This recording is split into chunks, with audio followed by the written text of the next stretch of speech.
create a metal ceramic restoration. And before starting placing the ceramic, it's very important to set the table, the plate, the brushes, the ceramic we work with, something to wet the brush. Everything has to be at hand. Now the metal has been sandblasted to have the right surface for the connection between metal and ceramic. So we sandblast it so that is rough, so the surface is increased, the overall surface is increased because of the retentivities. The first layer that we apply, and that will create the link with the metal, is a bonding. Well, not all ceramics need bonding, so in some cases technicians apply bonding. It depends on the ceramic. Modern ceramics don't need bonding anymore. So always we apply from up to down, not from down to up, because we risk to touch inside of the coping, of the metal coping.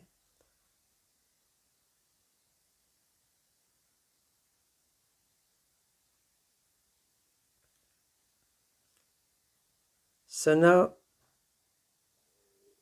this is the baking of the ceramic.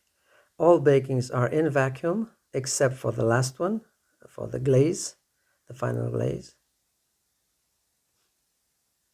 So we introduce this bonding. Actually it's a bonding, but also an opaquer. So this is a furnace with a lift. There's a certain distance where we want to keep the metal frame and the ceramic before really placing it inside of the furnace. And this is because we need to evaporate all liquids from inside the ceramic that we have placed. Otherwise it will boil inside and create bubbles. So slowly, it often takes 5 minutes, 7 minutes, it depends. And then it goes slowly into the muffle chamber. And we have to respect the drying time with the indications of the manufacturer.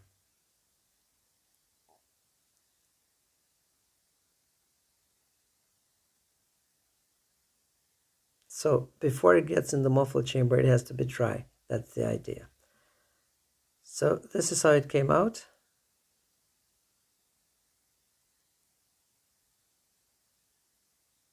And it's steamed after each bake because there are impurities that can sit there and get trapped in the ceramic. And now this is the opaque. It's paste opaque.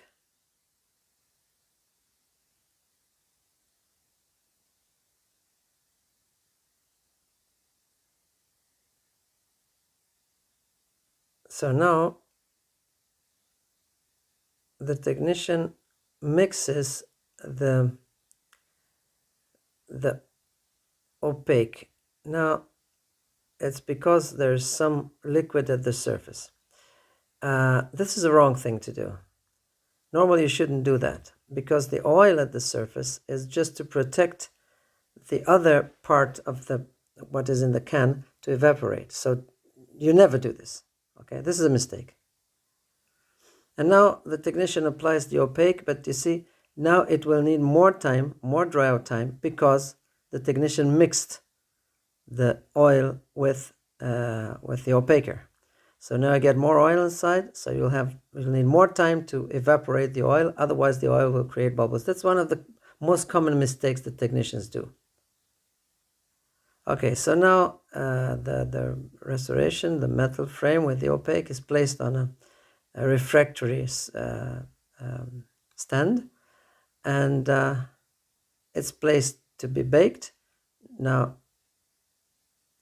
this first opaque is going to be baked, and the technician now allows for a longer time to dry, precisely because it's oily inside. It shouldn't have been like that. There is a special a special liquid if you want um, to make thinner the opaque. Yeah, but don't mix it with the oil that's at the top of it. That was a mistake.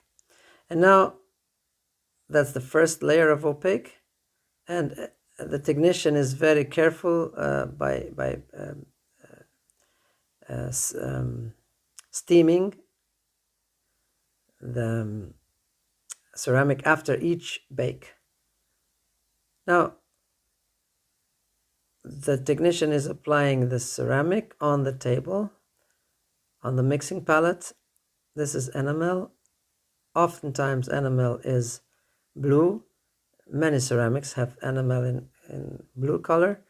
Obviously, the pigments, they are burned quickly, so they don't remain there. The reason why it's colored is for technicians to see what and where they apply. That's the only reason. And now this is dentin. Oftentimes, again, dentin is pink.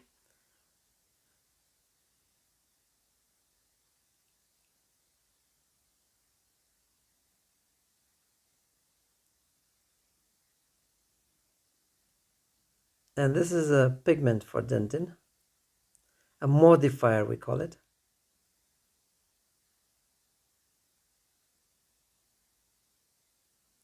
So this is a modifier that the technician mixes with dentin.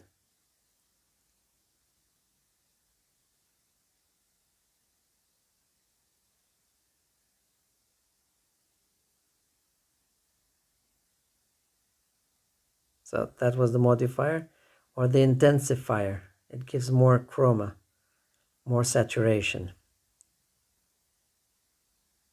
Yeah, so here is dentin placed next to the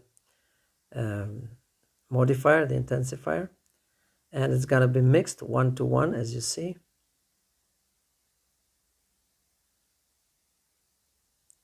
And this is some sort of effect. It's a colored enamel, translucent, colored translucent.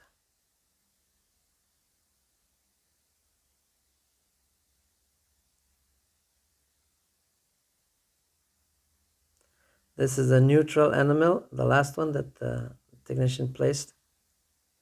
And now the technician uses something glassy, not metal, because she's afraid that metal oxides could get into it and modify the color of the ceramic.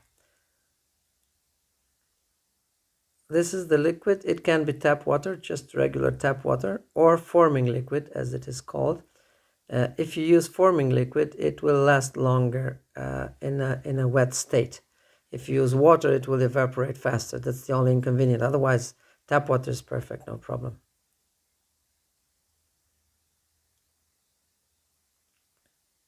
The best thing is not to mix like that. The best thing is to leave the powder to get the water slowly. It will maintain the wet condition way longer, way longer. Yeah, but this is the classic way, so many technicians simply don't know how to improve their ceramic. Yeah. So try not to do this. Okay, so here you should not mix. You should leave it to get the water slowly. Yeah, never mix. But those are details for technicians, of course. The thing is that you want the ceramic to be in a wet condition as long as possible, because this is the only way you can work it. Because now you'll see the technician will take with a brush and just place on the metal frame over the opaque, of course, and actually build up. That's what we call it, the build up. And when you build up ceramics, you know exactly what color you place where, and then you get the nice effects mimicking natural teeth. So dentin now, as you can see. So from left to right, as the technician is looking, you have the darkest colors to the lightest colors, right? Of course, you have to know your ceramic, and not every ceramic is exactly the same. That's the brush.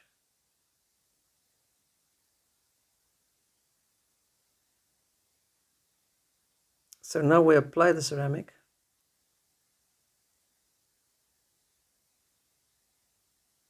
The condition of wetness is very important. It must have a certain consistency and wetness, right? So this is what we would call the color, which is obviously a little bit darker, right? The cervical, so to call it. It is called cervical. Many ceramics do have cervical already, so you don't have to mix modifier with dentin, yeah, to get the cervical color. You already get it, the cervical color as you want to have it. The ceramic provides a jar with cervical, but again, it differs from ceramic to ceramic. So, yeah, it depends what kind of ceramic system you use. But the principle is the same. You see the opaque, and then you apply the ceramic. Now this is dentin. You see the difference of color. This is dentin, and actually you build up like in a cream, like yeah, it's like creamy like consistency. And those are the mamelons, the dentin mamelons, as we call them. There are three, as we know, for the central incisor. Of course, there are accessory mamelons, which are very small and tiny at the end, but probably the technician will do that later. Now it's the grooves, interlobes, right? So you see the internal shape of dentin is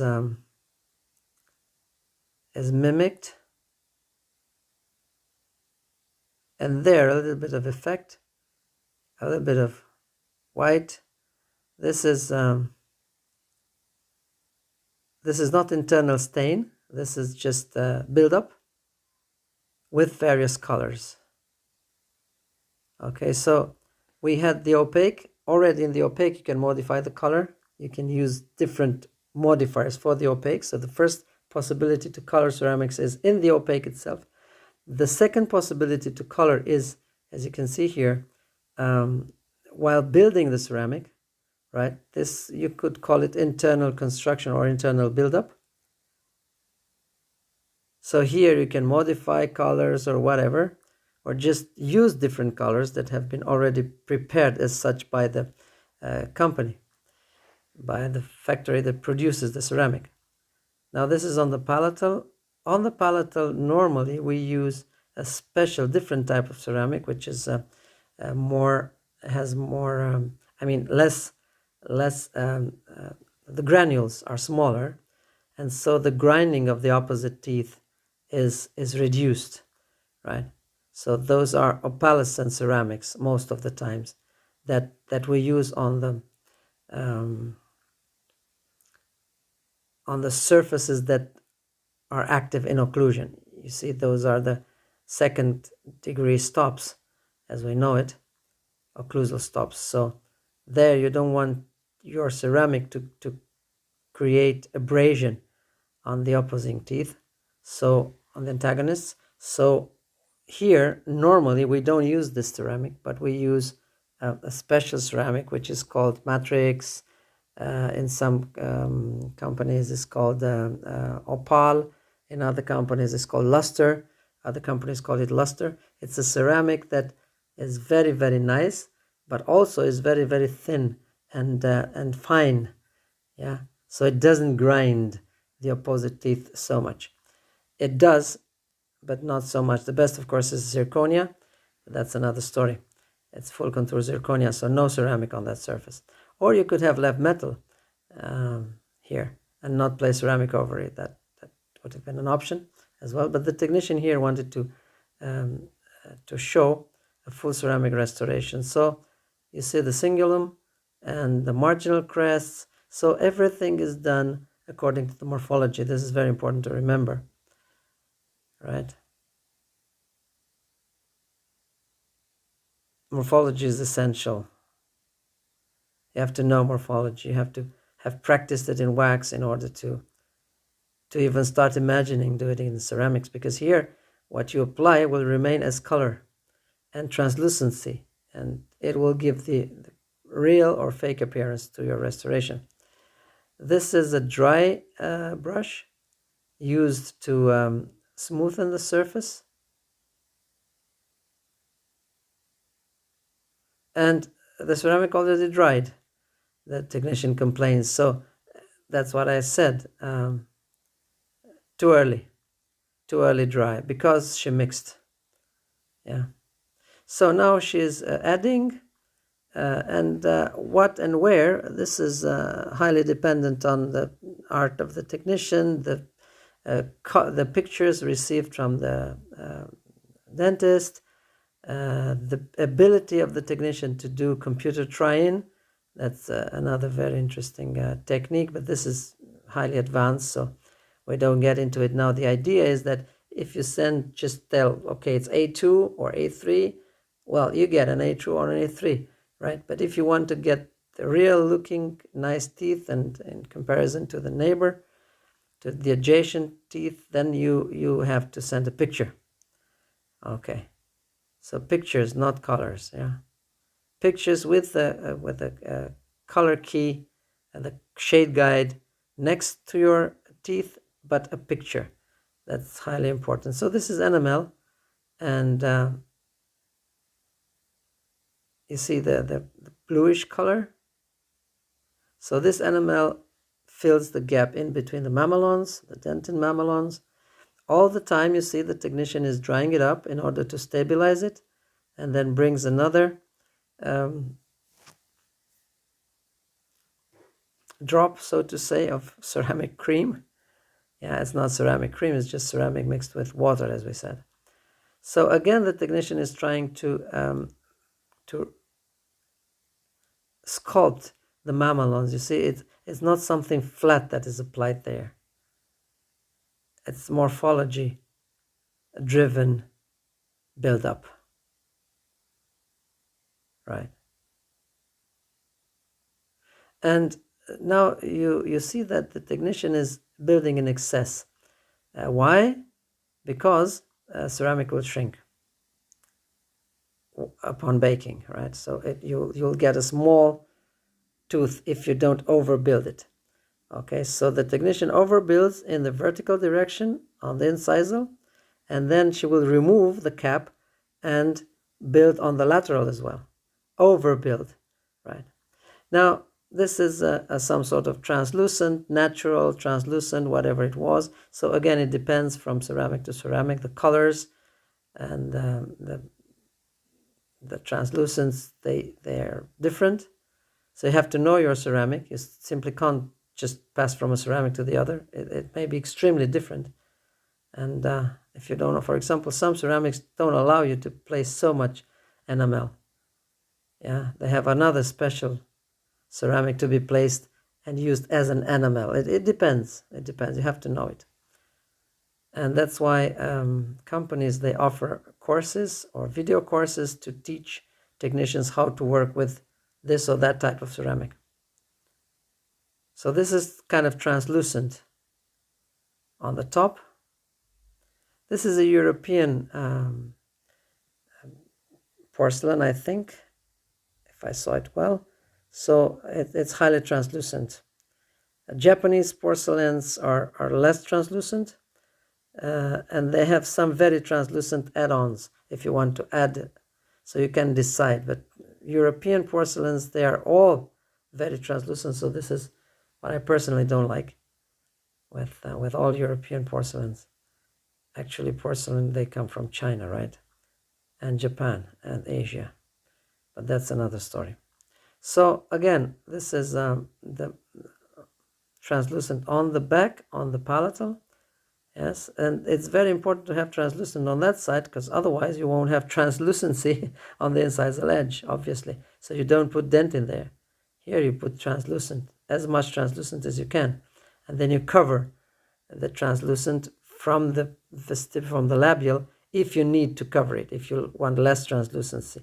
So you decide with the neighboring teeth, yeah, according to the picture. You see, there's overbuild on the labial, there's overbuild on the incisal, because the technician knows that there's going to be shrinkage after baking. Those are the marginal crests, and again enamel. Here, as I told you, we normally apply luster ceramics or opal. So this is the first dentin bake, and after it shrinked so much. That's crazy. See, such a shrinkage. So this is not the best ceramic you could get. It shrinked too much, and the movie didn't show the overbuild on the margins, on the mesial and distal, which the technician surely did. And now the contact points are adjusted.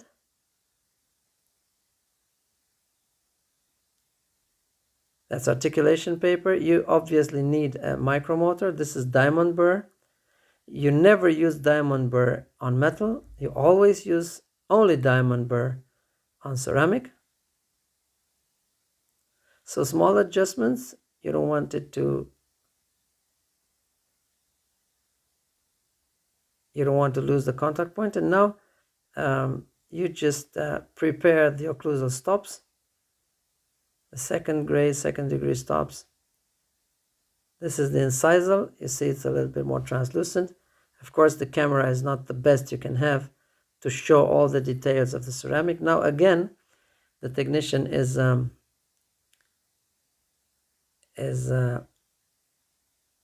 steaming it, and now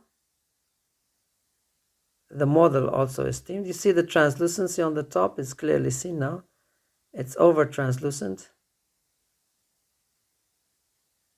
And now there are corrections that have to be done. So most of the times you need a second bake. Of course, there is what is called one bake technique. This is a very good friend of mine, Nondas Lachopoulos, who developed and invented this technique. There's a video, there's many videos on his website, aestheticlab.gr, or you just find Nondas Lachopoulos on YouTube, just to see what a master ceramist is able to do. It's crazy, unbelievable. Yeah, but the basics you see here. That's how we work.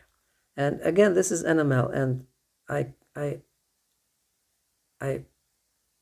it's contraindicated. It's not indicated to use NML there, right? Because it will be too rough for the opposing teeth. So here we should use opal or matrix or luster, whatever that small particle ceramic is called for each company. So those are add-ons, and it's gonna be we're gonna have a second bake. This is cervical, as you can remember. Yeah, the darkest color we have, the most saturated color we have.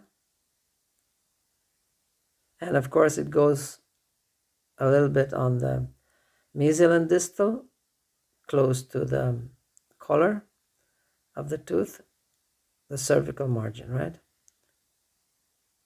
And yes, there's no problem. The first layer of ceramic will have a perfect link with the second layer. You can bake it as many times as you want. The only problem is that while you bake it, your translucency decreases. That's the only problem. So translucent ceramics, they have to be placed at the end, and that's it, and not baked and overbaked and rebaked and so on. Dentin and enamel, you don't have so much problem with. You can bake it more times because they are not that translucent anyhow.